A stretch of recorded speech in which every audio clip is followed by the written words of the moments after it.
Beloved, for thousands of years the world has looked upon miracles as though they were exceptions to law, as though heaven breaks its own order from time to time to intervene in the affairs of a fortunate few. And so humanity waits, hoping that perhaps God will choose this moment, this circumstance, this sickness, this fear, and bless it with a special act of mercy. But I say to you, God has no favorites. God withholds nothing. God does not reach down from some far-off realm to choose one and ignore another. What we call a miracle is never the violation of law. It is the natural revealing of spiritual law. The law that has existed from eternity but has remained hidden only because we have looked everywhere except where it actually is in consciousness. The world believes that Jesus healed because he possessed a supernatural power unavailable to ordinary men. Churches teach it, religion reinforces it, the mind accepts it, and generations surrender their spiritual birthright as a result. But that is not what the Master taught, nor is it what he demonstrated. I can of mine own self do nothing, he said. Nothing. Not one healing, not one revelation, not one miracle. If he, the greatest spiritual light the world has known, could do nothing of himself, then surely the healing power is not personal, it is impersonal, universal, and infinitely available to all who understand its law. Miracles seem mysterious only because we approach them from the standpoint of matter, body, circumstance, and time. We believe the outer world is cause and consciousness is effect. We believe a power outside must change the conditions inside. We believe something in the visible has to shift before peace, health, or harmony can appear. This is the great misunderstanding. Every so-called miracle is simply the moment when the inner truth pierces the veil of appearance. Healing is not something God suddenly decides to do. Healing is the revealing of a wholeness that has never been absent. Supply is not something injected into your life. Supply is the appearing of the boundless fullness that has always been the substance of your being. Harmony is not restored, it is recognized. And so, my friends, we must begin here with this single foundational recognition. There is no miracle in truth. There is only the lifting of the veil that hides truth from our present awareness. The world has been taught to look outward, to methods, to formulas, to rituals, to personalities. But the Master did not look outward. When confronted with lack, he did not work with loaves and fishes. When confronted with disease, he did not work with the body. When confronted with death, he did not work with dust. He lifted his eyes, he turned within. He acknowledged the presence. For him, the miracle took place. The instant consciousness shifted. The outer was merely the echo of that shift. He healed through recognition, not manipulation, through oneness, not effort, through awareness, not intervention. This is the hidden truth humanity has missed. A miracle is not God changing your experience. A miracle is you awakening to what God already is.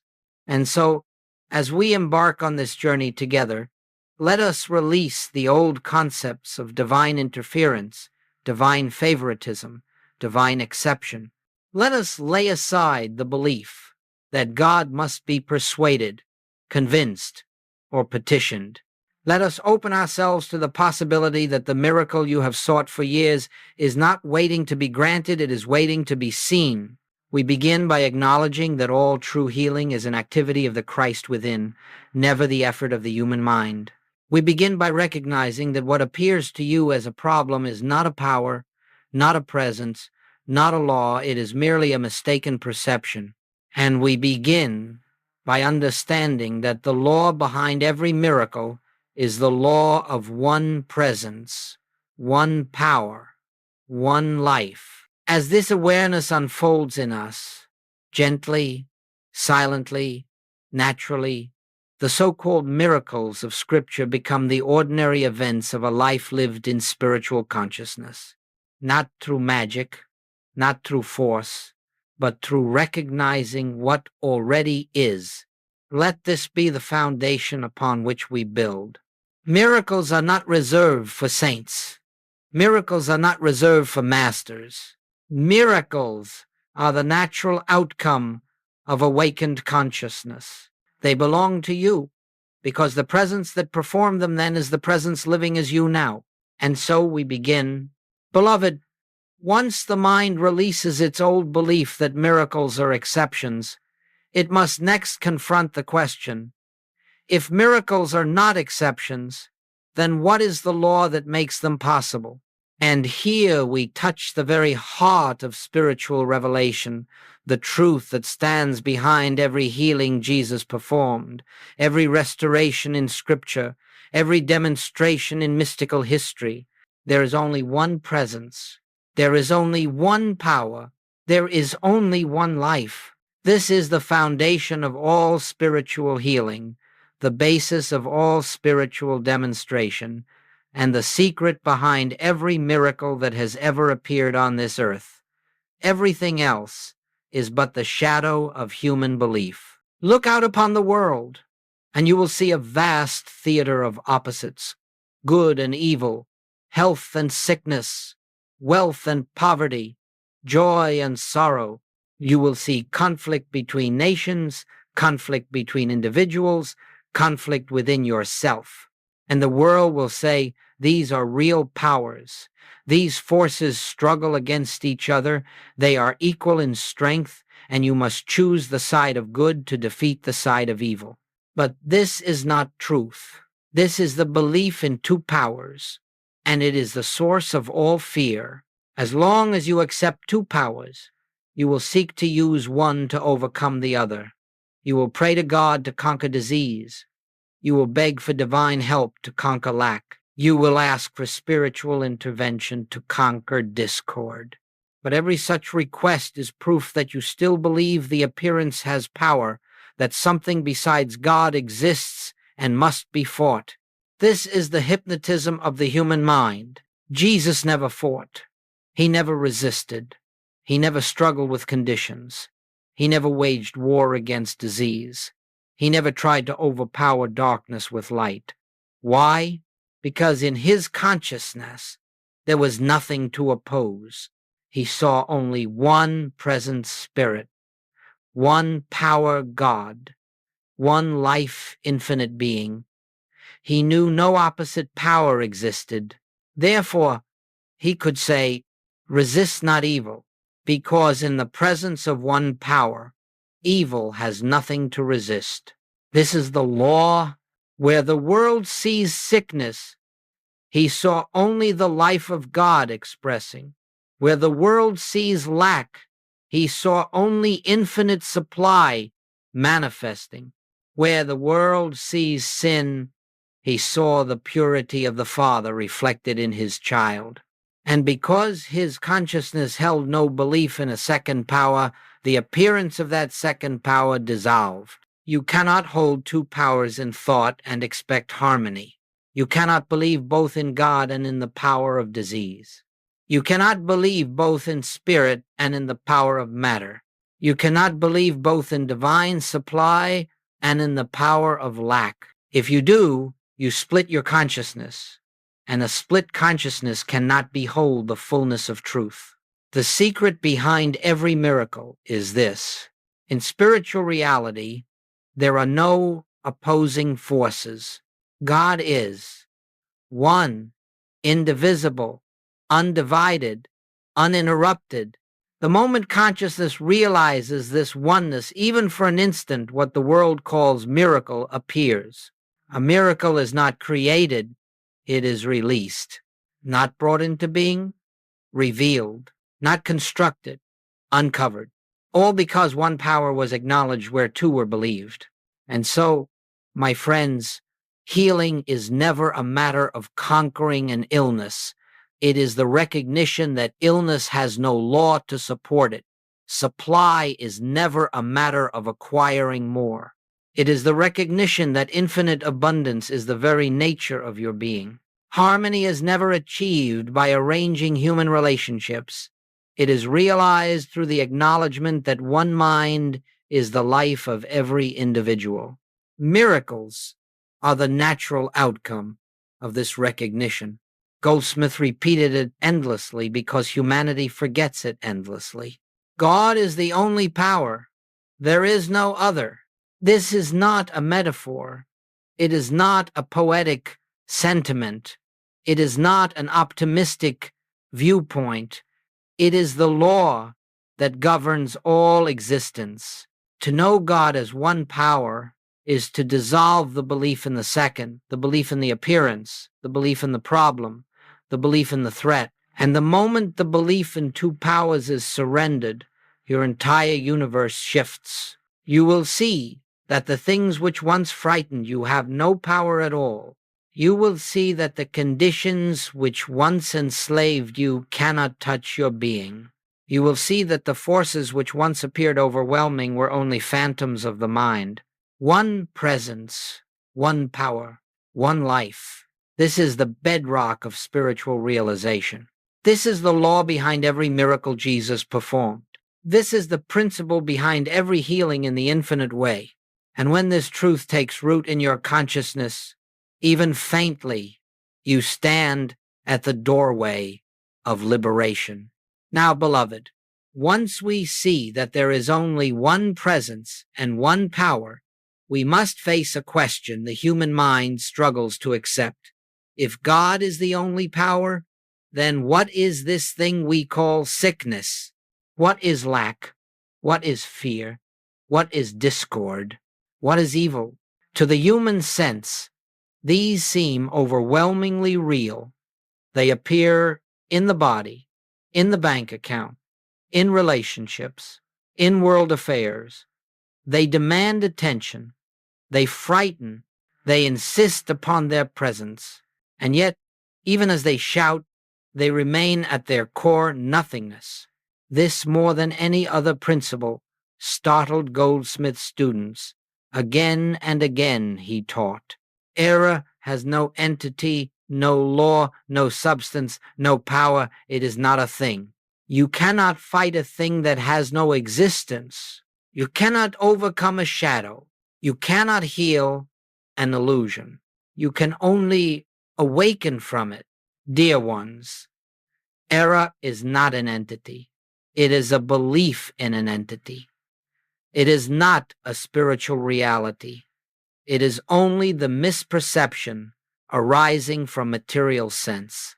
The world has taught you to give weight, power, and substance to appearances, but appearances are not realities.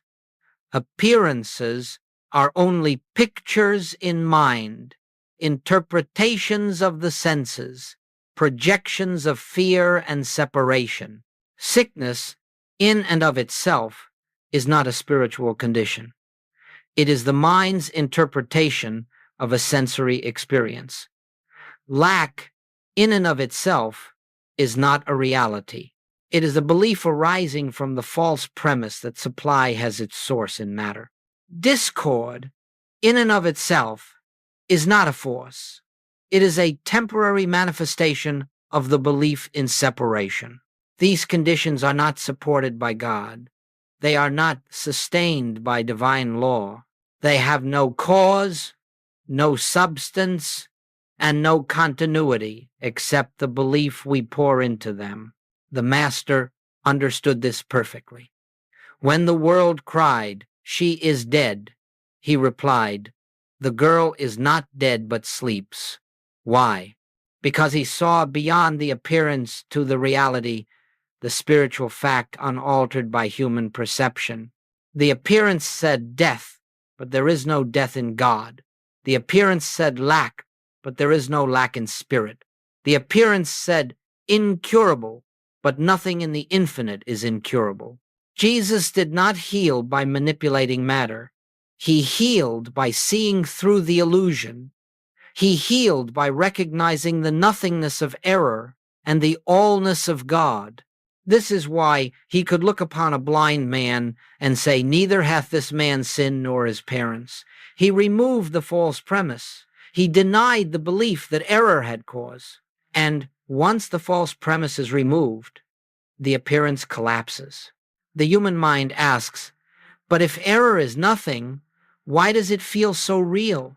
Because you are reacting not to the error itself, but to your belief in it. A dream feels real until you awaken.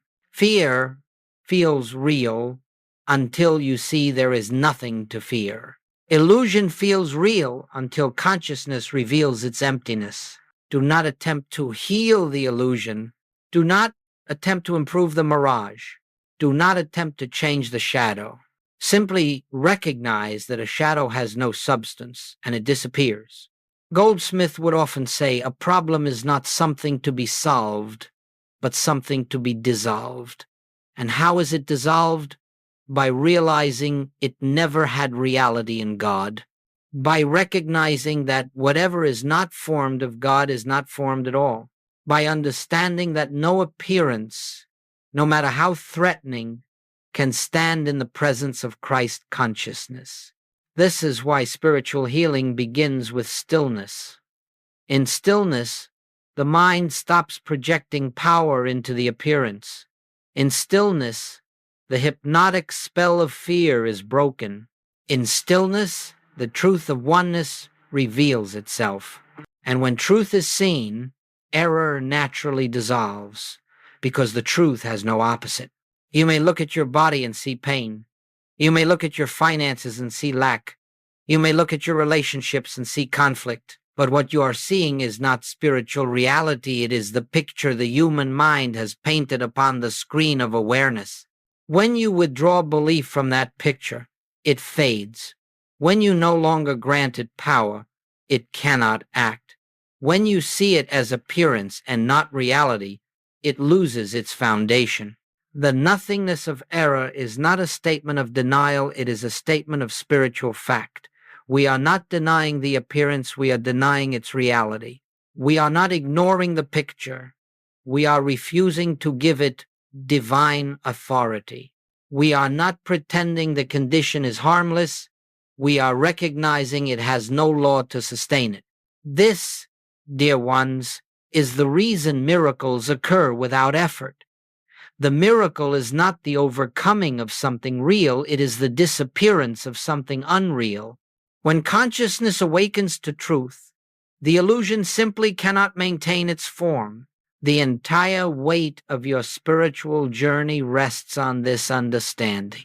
Nothing unlike God has reality, power, presence, or law. Recognize this, even faintly, and you will witness the dissolving of what the world calls problems. They were never real. They were only believed. And belief, once withdrawn, reveals the infinite perfection that has been present all along. Beloved, once we understand the nothingness of error, we arrive naturally at the great pivot upon which all spiritual healing turns. Consciousness is cause, not sometimes, not occasionally, not when God decides. Always, universally, inevitably. And because consciousness is cause, it follows with equal certainty that matter is never cause. Matter is only effect, the outer shadow, the visible form taken by whatever state of consciousness we entertain. Humanity reverses this order and suffers for it. Humanity believes that the body creates health or sickness, that money produces abundance or lack, that people bring harmony or discord, that circumstances push us into joy or fear. Humanity lives utterly convinced that the outer world is the cause of inner experience.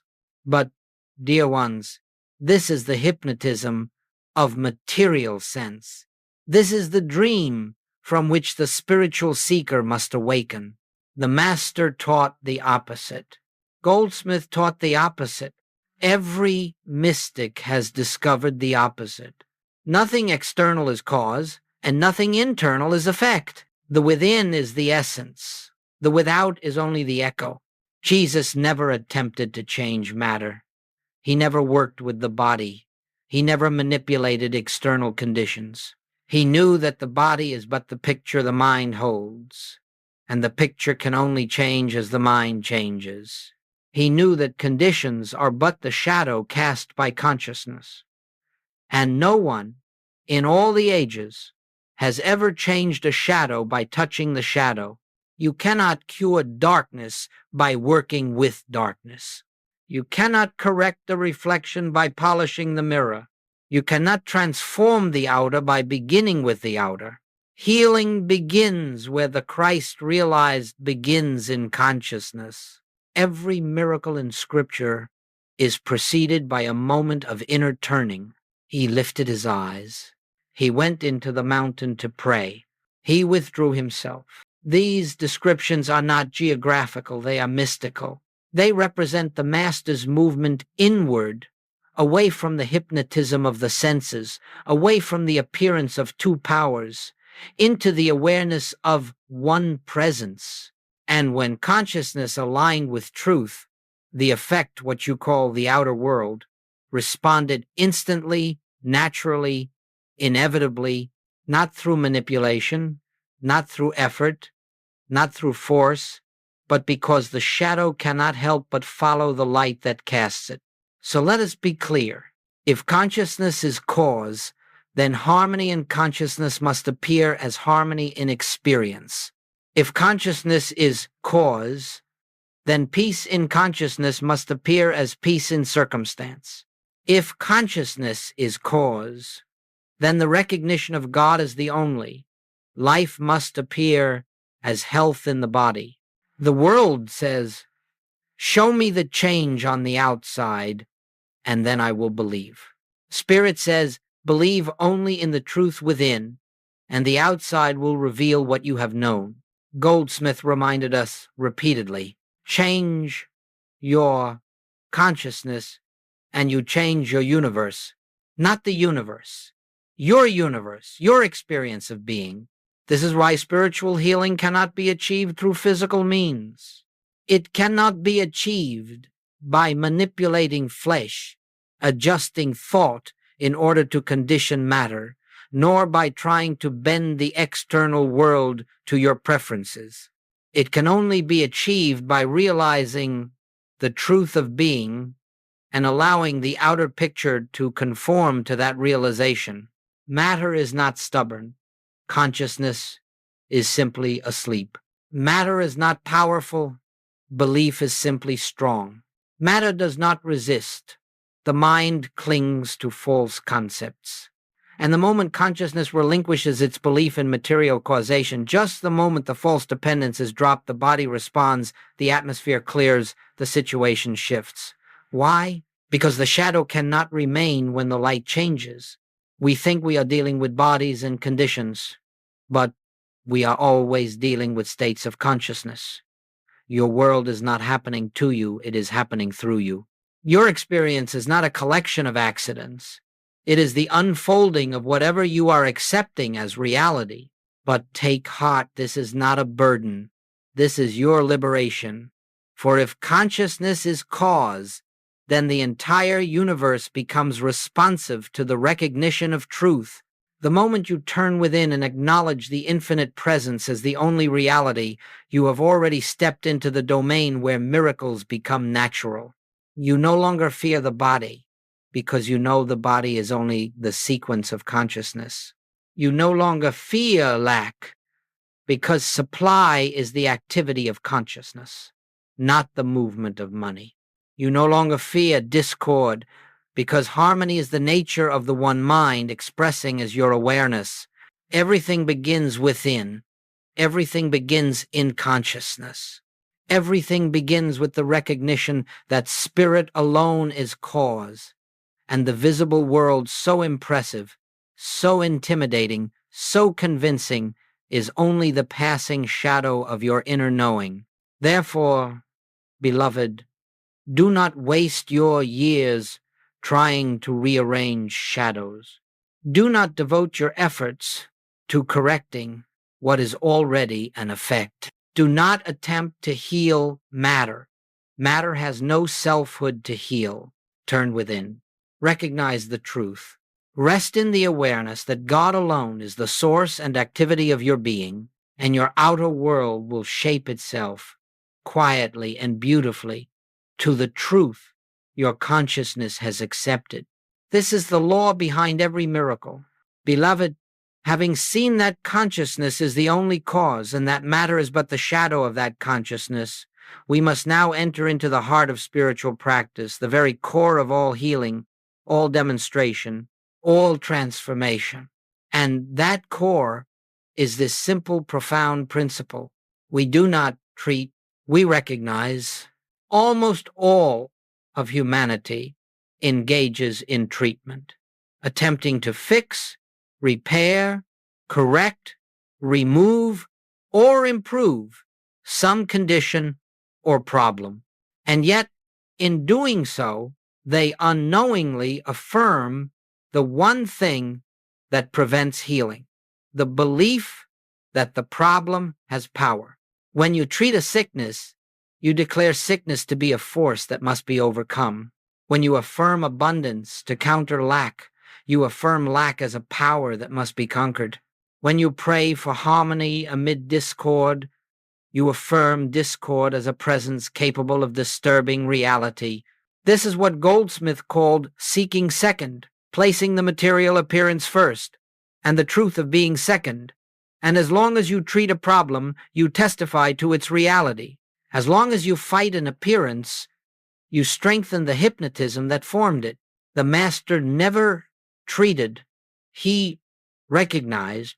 He did not say, "Father, remove this disease." He said, "I know that thou hearest me always." He did not pray for more bread. He recognized the omnipresent fullness of God and broke the loaves. He did not pray for Lazarus to return. He recognized the eternal life of God and called Lazarus forth. In each case, the miracle was not produced by a power acting upon matter. It was released through the recognition of what already is. You see, beloved, truth is never created. Truth is revealed. Healing is never performed. Healing is allowed. Miracles are never manufactured. Miracles are witnessed. Recognition is the realization that God, as infinite being, is already expressing itself as your life whole, complete, untouched by appearance. Recognition is not a technique. It is not the use of truth to change experience. It is the simple, holy awareness of truth as the essence of experience itself. When you recognize the truth of being, the appearance loses its foundation. It has nothing to stand upon. It falls away not because you pushed it away, but because you withdrew the only substance that ever had your belief. The moment the mind stops fighting, something extraordinary happens. Spirit begins to reveal itself. Silence becomes active. Peace becomes palpable. Awareness becomes luminous. And the condition that seems so real begins to shift because its supposed reality has been dissolved. If you seek to treat, you meet resistance. If you recognize truth, the appearance melts of its own accord. Consider the difference. To treat is to say, something is wrong, let us correct it. To recognize is to say, only God is here. What appears as wrong has no reality. To treat is to work in the realm of cause and effect as the world understands it. To recognize is to stand in the realm where God alone is cause and all else is effect. To treat is to engage the mind. To recognize is to silence the mind. To treat is to attempt to use power. To recognize is to rest in the awareness that all power is already present. This is why Goldsmith cautioned his students, do not approach truth as a tool for fixing life. Approach truth as the revelation that life is already whole. Recognition is a form of seeing. It is the inner vision that looks past the appearance and beholds the spiritual fact. It is the consciousness that, when confronted with sickness, perceives only life. When confronted with lack, perceives only infinite supply. When confronted with fear, perceives only the presence of love. And this recognition, this beholding, is the healing. It does not need to be strong. It does not need to be dramatic. It can be as gentle as a feather touching the surface of still water. A brief moment of recognition may accomplish more than hours of treatment. One silent acknowledgement of truth may dissolve years of suffering. A single instant in which the Christ consciousness is felt, however lightly, is enough to begin the entire process of transformation. For the Christ is not a belief. The Christ is not an idea. The Christ is the living presence of God, realized in your awareness. And when the Christ within you recognizes itself, when the divine in you beholds the divine reality, it breaks the hypnotism of the human picture. The false falls away, and the true stands revealed. This is the essence of spiritual healing. Not effort, but awareness. Not struggle, but surrender. Not treatment, but recognition. Let the world treat its problems. Let the world fight its shadows. You are called to a higher way, to the way of the Christ, the way of the infinite, the way of recognition. For in recognition, you return to the truth. Nothing needs to be added. Nothing needs to be changed. Nothing needs to be fixed. Only reality needs to be seen. And when it is seen, the miracle is already complete. Beloved, having come this far, having seen the nature of divine law, the nothingness of error, the supremacy of consciousness, and the power of recognition, we now arrive at the sacred heart of the infinite way, the practice of silent realization. All healing flows out of this silence. All miracles unfold out of this presence. All transformation is born in this stillness. Without silence, recognition is incomplete. Without turning inward, truth remains theoretical. Without inner listening, the mind continues to project its illusions upon the screen of experience. For this reason, every great miracle in Scripture begins not with action, not with words, not with effort, but with a pause, a holy pause that opens the soul to the activity of the Spirit. He lifted his eyes. He went apart to pray. He withdrew himself. These phrases do not describe physical movement. They describe a shift in consciousness.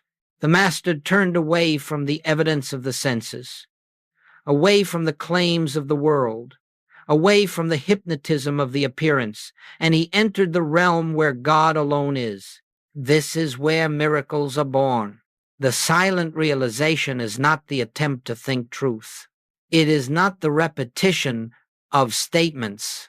It is not the use of thoughts to silence other thoughts. It is not visualization, affirmation, or mental effort. Silent realization is the resting of consciousness in the awareness of God's presence. This resting is not passive. It is alive with spiritual activity. It is not emptiness. It is fullness. It is not quietude in the human sense. It is the stillness in which the infinite speaks without words. When you enter this silence, you are not trying to change the world. You are not trying to change the body. You are not trying to change conditions.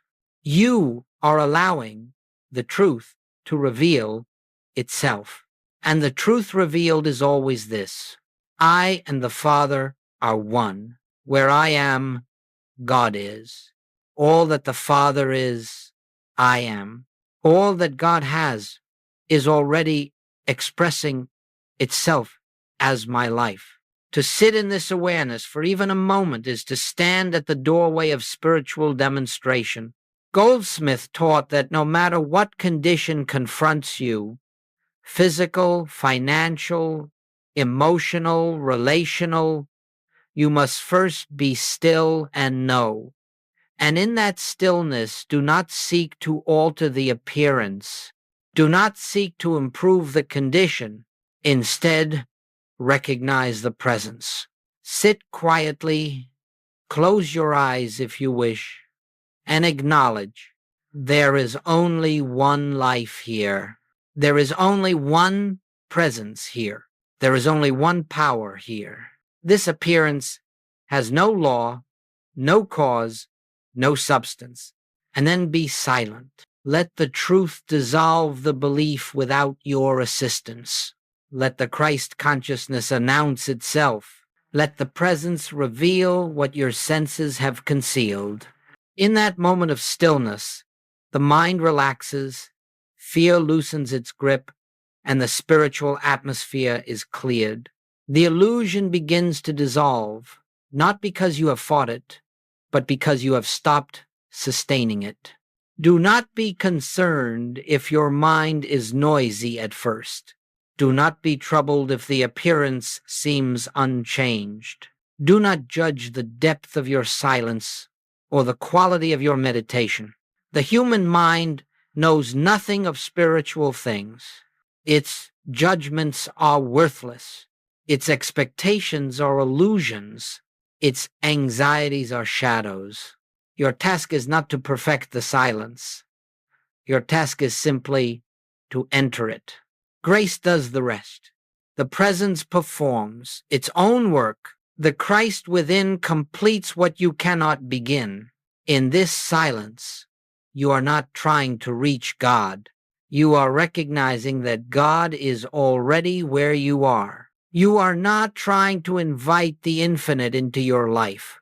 You are realizing that your life is already within the infinite.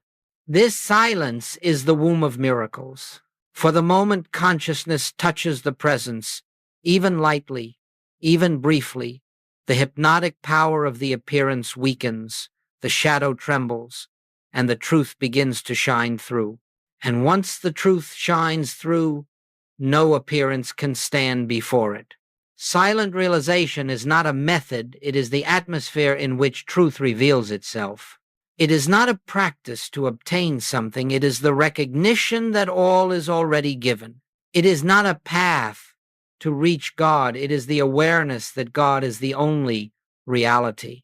And as you return to this silence gently, frequently, without struggle, you will begin to feel a subtle shift within you, a new center, a deeper peace, a quiet certainty that is not of this world. This is the dawning of the Christ within you. This is the beginning of spiritual vision. This is the consciousness from which miracles flow naturally, without effort. For once consciousness is aligned with truth, the outer world has no choice but to reflect that truth. As within, so without. As consciousness, so experience. As God, so the expression of God. This is how miracles are born. This is where healing begins. This is the essence of the infinite way. Beloved, principles mean nothing until demonstrated. Truth remains theory until lived. Spiritual law reveals its nature through experience, quietly, naturally, without fanfare. When students came to me in fear, in sickness, in despair, I did not give them methods. I did not give them formulas. I did not tell them to change their thoughts or to fight their conditions.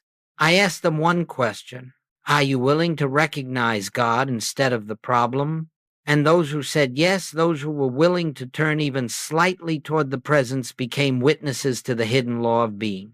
Let me share with you some demonstrations, not to astonish you, but to show that these principles operate universally, independent of time, culture, personality, or background. They reveal that what Jesus lived, what the mystics knew, what the infinite way teaches, is not philosophy but spiritual fact. The mother who stopped trying to heal her child. A young mother brought her son to me. The boy had been sick for months. Doctors had done all they could. The mother herself had prayed, affirmed, begged, pleaded, and wept for healing. Nothing improved. She asked me, "What must I do now? What prayer must I say?" I said gently, "My dear, you must do nothing. You must stop trying." She looked startled. "Stop trying? But he needs healing." "Yes," I replied, "but your trying is based on the belief that he is separated from God. Stop believing there is something to correct." I asked her to sit in silence with me. No thought, no effort, no treatment, only recognition. God is the life of this child. God is the health of this child. God is the only presence here. And then we were still. Something soft filled the room, something no human word can describe. A peace that was not ours began to flow through consciousness. And when the mother opened her eyes, she said, "I feel as if a burden I never knew I was carrying has fallen away." The next day she wrote to me, "The fever broke in the night. He is eating. He is laughing. Something lifted. Beloved, what changed? Not the child, not the body, not the disease. The belief changed. The consciousness shifted. The illusion collapsed. Recognition, not treatment, had done its work. The businessman who could not escape fear. Another student came to me, successful, wealthy, respected, yet tormented by fear of loss, fear of losing his business, his investments, his security. The world saw him as prosperous. His soul felt imprisoned. He asked, "Joel, what affirmation can break my fear? What statement can give me courage?" And I told him, "Fear is not overcome. Fear is outshined. You cannot push darkness out of a room. You can only bring in light." We sat in silence, and after a few minutes I whispered, "Supply is not in your business. Supply is not in your accounts. Supply is not in the world. Supply is the nature of God, and God is your consciousness." He said nothing, but he began to breathe differently, longer, deeper, calmer. He said, "It feels as if the walls inside me are falling." Weeks later, he returned. The strangest thing happened. My decisions became clearer. My anxiety dissolved. Problems that terrified me resolved themselves. I didn't change strategies. I changed my center. Nothing external had shifted, yet everything external had shifted. How? Because consciousness is cause, and experience follows it like a shadow. The woman who thought her mind was too busy. One student came in tears. "Joel, I cannot meditate. I cannot quiet my mind. I cannot feel this presence you speak of." And I said, "My dear, you do not need a quiet mind. You need a willing heart." I asked her only to sit with me in silence. Her mind raced. Thoughts flew everywhere. She felt nothing. But after a few minutes, she let out a long sigh. She said, "There is something here, something I did not bring." I smiled. "That is the presence. It does not require your mind to be quiet, only your surrender." Days later, she said, "My entire home feels different. My relationships softened. My anxiety eased. I feel carried." She had not mastered meditation. She had not conquered the mind. She had not perfected practice, but she had touched even faintly the Christ within. And that is all it takes for the spiritual law to begin its quiet work. The man facing loss who turned within in the darkest hour. Finally, there was a man whose entire world crumbled in a single year. Health issues, financial collapse, a marriage ending. He said to me, "I have nothing left. What can God do now?" And I told him, "This is the moment. When everything external collapses, the only thing remaining is the truth. He did not believe me, but he was willing to sit in silence day after day, sometimes in tears, sometimes numb. He entered the stillness, not to fix his life, not to rebuild what was lost, simply to be present with God. One night, he felt a profound shift, not external, but internal, a peace he could not explain, a sense that something greater than my circumstances is alive within me. Months passed, and without striving, his life reorganized, new work, restored health, new relationships, and above all, a depth of peace he had never known before the crisis. He said, "Losing everything showed me the only thing that cannot be lost. Beloved, this is the miracle, not the restored finances, not the healed body, not the renewed path. The miracle is the consciousness revealed. These stories are not extraordinary. They are natural to spiritual law. They do not glorify me. They reveal the nature of God. They do not demonstrate a special gift. They demonstrate a universal principle. Wherever recognition occurs, healing occurs. Wherever the presence is realized, the illusion dissolves. Wherever God is acknowledged, the appearance of not God vanishes. These stories exist to show you what happened for them can happen for you. What happened through them can happen through you. What happened in their consciousness can unfold in yours. For the law is the same, the presence is the same, and the Christ within you is the same. Beloved, we have journeyed through principles, practice, and demonstration. And now you may ask the question every sincere seeker eventually asks: if these miracles happened in biblical times, if they happened for the mystics, if they happened for Goldsmith students, why do they still happen now? Why do they work in our modern world with all its noise, complexity, and confusion? The answer is simple. The answer is profound. The answer is eternal, because God has not changed, because consciousness has not changed, because the law of being has not changed. Time does not alter truth. Civilization does not improve or weaken God. Technology does not update the infinite. The principles that operated through Christ Jesus are the same principles that operated through Elijah, through Isaiah, through John, through every mystic, and through every earnest student today. Spiritual law is timeless because spirit is timeless. Let us look deeply, quietly, without rushing. The law of one has no expiration. There is only one presence, one power, one life, one being. This is not a doctrine. This is the nature of reality itself. The moment you acknowledge one, you dissolve the fear of two. The moment you acknowledge God as all, you dissolve the belief in anything else. The moment you recognize the presence, the appearance of absence must fade. The world changes, cultures change, political systems change, but the nature of God remains the same, and therefore the law of oneness functions with the same precision it always has. What Jesus revealed is not primitive. It is not ancient. It is not tied to history. It is eternal, cosmic, universal, and therefore it operates just as clearly today. The law of consciousness has never been broken. Every mystic discovered the same truth.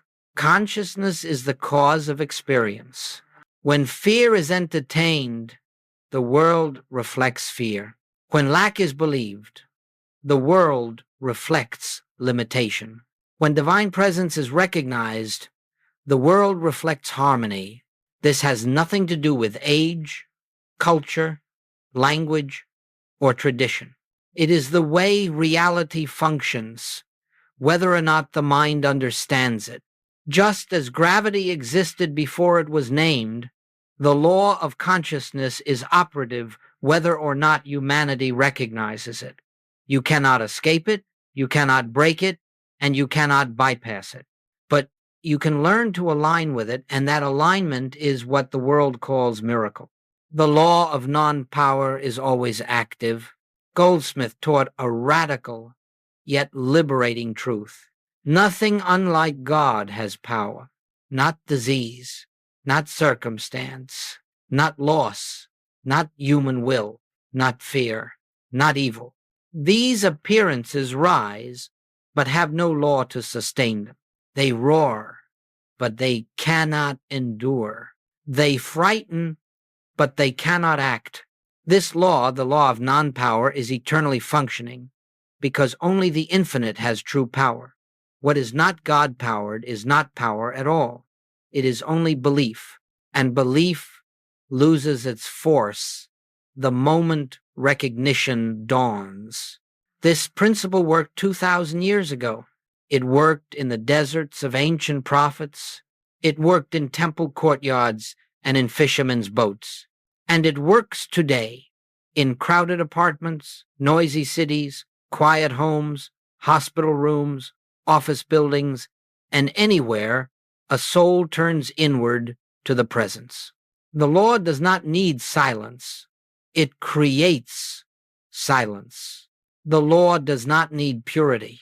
It reveals purity. The law does not need understanding. It imparts understanding.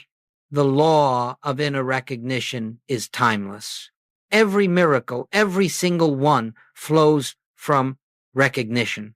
Recognition is the spiritual seeing of reality despite the appearance.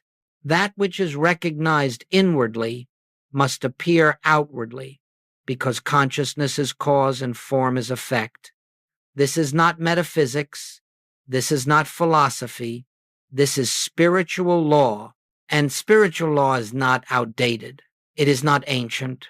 It is not from another era. When a student today realizes, even briefly, God is the only life here. God is the only substance here.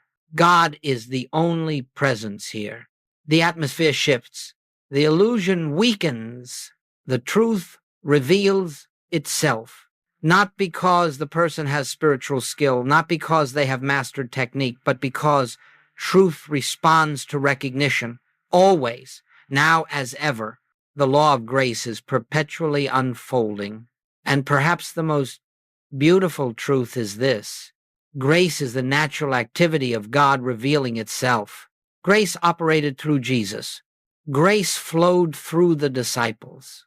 Grace filled the early mystics, the medieval saints, the Eastern sages, and every sincere seeker in every age. Grace is not a privilege bestowed on a few. Grace is the effortless operation of God, ever present, ever unfolding, ever available wherever recognition is found. Grace does not weaken with modernity. Grace does not fade in a noisy world. Grace does not diminish as humanity becomes busy, distracted, or confused. Grace is not dependent upon the world. Grace is dependent upon God, and therefore grace is eternal, unchanging, unfailing. Why these principles work today? They work because spiritual law is not affected by time. They work because consciousness is not limited by culture. They work because reality does not evolve, it simply is. And so, beloved, understand this clearly. The miracles of the past were not the result of Jesus' extraordinary ability. They were the natural result of his extraordinary recognition. And that recognition is available to you right now, in this moment, in this breath. The presence that healed the sick, raised the dead, multiplied the loaves, opened the eyes of the blind, and stilled the storm, is the same presence you carry within you now. The law that operated then is operating now. The consciousness that produced miracles then can produce miracles now. The Christ that walked the earth then is the Christ consciousness unfolding in your awareness now. These principles work because God works. Because God has never ceased to be the only reality. Miracles continue not because we pursue them, but because we recognize the source from which they flow. Beloved, as we come to the close of this journey, let us return to the beginning, not the beginning of this message, not the beginning of these teachings, but the beginning of reality itself. For all that we have spoken, the nothingness of error, the supremacy of consciousness, the silence in which truth reveals itself, the recognition that heals, the grace that unfolds, all of it rests upon one source, one life, one presence, in the clamor of the world, in the intensity of personal problems, in the pressure of modern life. You may be tempted to believe that there are many powers, many forces, many causes, but understand this: in the deepest chamber of your soul, there is only God, and God is all, and this allness is your very being, not something you must become, not something you must earn, not something you must purify yourself for. It is what you already are behind the veil, beneath the appearance, within the silence. The entire purpose of the spiritual path is not to bring God into your life, but to reveal that your life is already within God, not to attract the divine, but to awaken to the truth that you never left it. Every miracle is a reminder of this. Every healing is a whisper of this. Every moment of peace is a confirmation of this.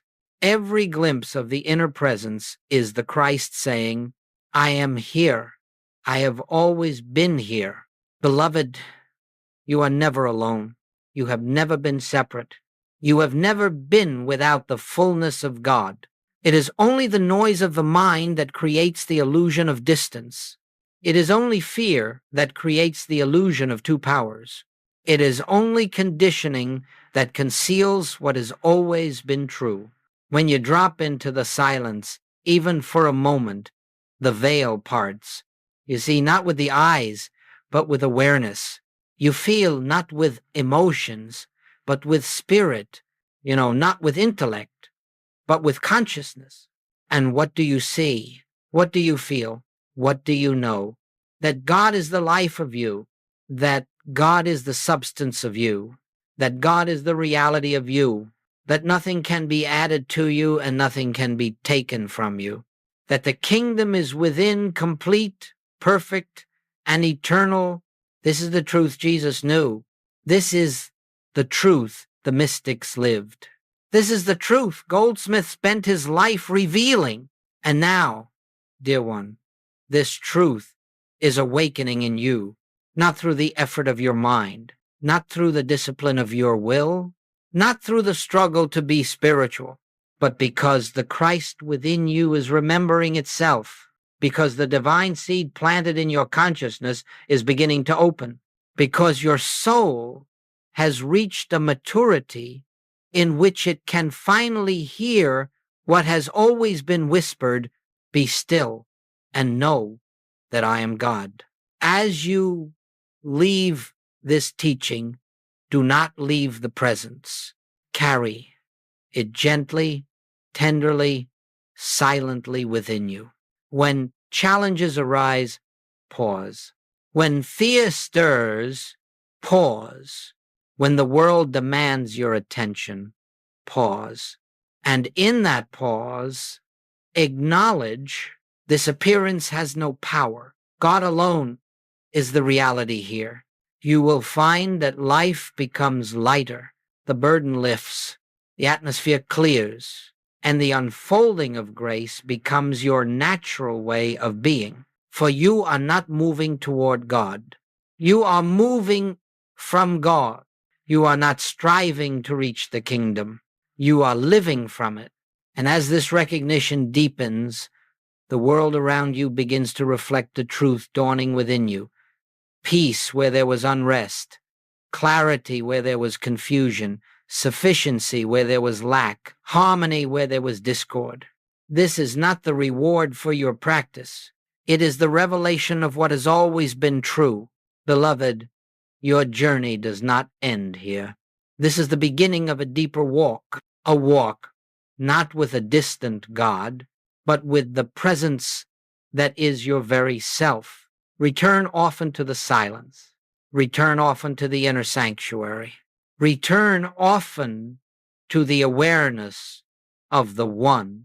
For in that returning, you discover something astonishing. You were never away. You were never separate. You were never lost. The Christ within you, the divine I that Jesus lived, the presence that Goldsmith revealed, is the truth of your being. Walk in this awareness, live in this presence, rest in this silence, and you will find that every day reveals a new dimension of the infinite expressing itself through you. This is the fulfillment of all spiritual teaching. To know God as your own life and to live from that knowing. And so, beloved, we return to the one source, the source that is never absent, the source that is never distant, the source that is never silent, the source that is the life of your life and the breath of your breath. Rest now in the assurance that God is, and because God is, all is well.